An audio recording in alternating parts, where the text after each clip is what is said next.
एक ऐसा पुत्र जिसने अपने ही पिता के पैर काट दिए और फिर भी महादेव ने उसे दंड देने के बजाय अपना पुत्र बना लिया। आखिर एक बालक के भीतर इतना भयानक क्रोध कहां से आया? क्या वह कोई राक्षसी प्रवृत्ति थी या फिर अटूट भक्ति का चरम? वीडियो के अंत तक बने रहना, क्योंकि आखिरी हिस्सा आपको यह सिखाएगा कि शिव मंदिर से बाहर निकलते समय हम ताली क्यों बजाते हैं। इस अद्भुत गाथा की नींव पड़ी तमिलनाडु के एक शांत गांव तिरुचनूर में। यहाँ यज्ञदत्त के घर एक ऐसी दिव्य ज्योति ने जन्म लिया जिसका भाग्य साक्षात महादेव लिखने वाले थे। उस बालक का नाम रखा गया विचार शर्मा। एक दिन विचार शर्मा ने देखा कि एक निर्दयी ग्वाला गायों को बेरहमी से पीट रहा है। बालक का हृदय कांप उठा। उसने कहा, इन गायों को मत मारो, ये नंदी का कुल है। उसी दिन से उसने स्वयं गायों की सेवा का संकल्प लिया। धीरे धीरे एक चमत्कार होने लगा। जैसे ही विचार शर्मा गायों के पास जाता, उनके थनों से दूध अपने आप बहने लगता। वह उस दूध को लेकर नदी किनारे जाता, रेत से एक छोटा सा शिवलिंग बनाता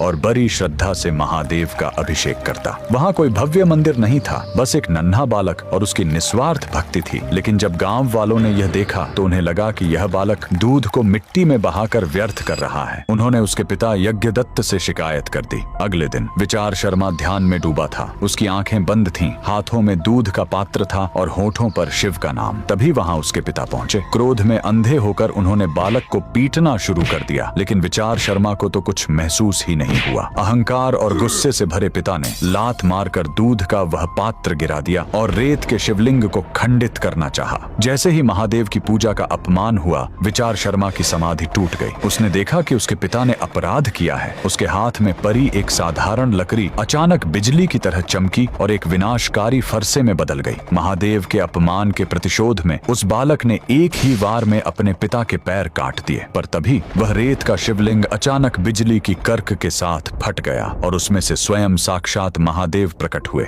महादेव के चेहरे पर क्रोध नहीं बल्कि एक मंद मुस्कान थी। उन्होंने उस बालक को गले लगाया और कहा, तूने अपने पिता का त्याग किया, आज से मैं ही तेरा पिता हूँ। महादेव के स्पर्श मात्र से यज्ञदत्त का कटा हुआ पैर फिर से झुर गया और उनका हृदय भी शुद्ध हो गया। उस दिन महादेव ने विचार शर्मा को नया नाम दिया, चंडेश्वर। उन्हें शिव के धन का रक्षक और हर शिव मंदिर का प्रधान द्वारपाल बनाया गया। आज भी दक्षिण भारत के हर शिव मंदिर में चंडेश्वर की मूर्ति होती है। मंदिर से बाहर निकलते समय भक्त उनके सामने ताली बजाते हैं या अपने हाथों को झाड़ते हैं, यह बताने के लिए कि हे चंडेश्वर, हम महादेव के दरबार से कुछ भी चुराकर या साथ लेकर नहीं जा रहे। हम खाली हाथ आए थे और खाली हाथ जा रहे हैं। अगर आप भी महादेव के इस नन्हे भक्त की शक्ति को प्रणाम करते हैं तो कमेंट्स में हर हर महादेव जरूर लिखें।